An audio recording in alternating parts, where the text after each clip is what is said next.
இதை செய்யறதுனால என்ன சார் புரோஜனம் எங்களுக்கு அப்படின்னா, இறைவன் எல்லா உயிரினங்களுக்கும் மூச்சு இழுத்து விடுற சுவாச பாதை தனியாகவும் உணவு பாதை தனியாகவும் கொடுத்த இறைவன் மனுஷனுக்கு மட்டும் ரெண்டையும் ஒரு இடத்துல ஒரு திறப்பா வச்சிருக்கான்.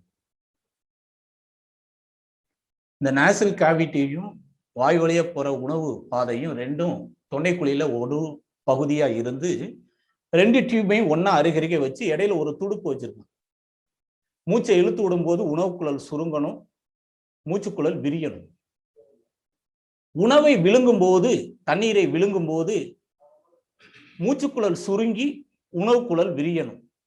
அப்ப இந்த தொண்டைக்குழியில் மூச்சுக்குழலும் உணவுக்குழலும் சுருங்கி விரியக்கூடிய தன்மை குறைந்து போனால் அது உடம்பில் முத்தோஷமும் சமநிலை இழந்து எல்லா விதமான நோய்களும் வரும்.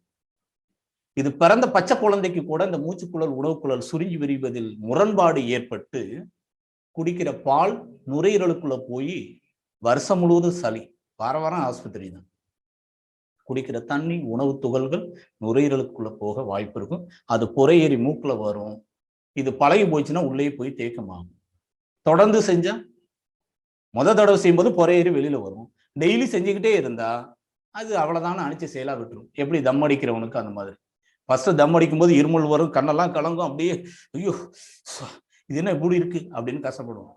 ஒரு வாரம் அதே வேலையை செஞ்சுட்டாங்கன்னா அதுக்கப்புறம் அதுவே சுகமா மாறிடும். அந்த மாதிரி இந்த உணவுக்குழல் மூச்சுக்குழல் சுருங்கி விரியக்கூடிய தன்மையை அதிகப்படுத்துவதற்கு, அந்த தசைகளை உறுதிப்படுத்துவதற்கு, வலிமைப்படுத்துவதற்கு மிக மிக மிக முக்கியமானது இந்த தொண்டைக்குழியில் செய்ய வேண்டிய பயிற்சி.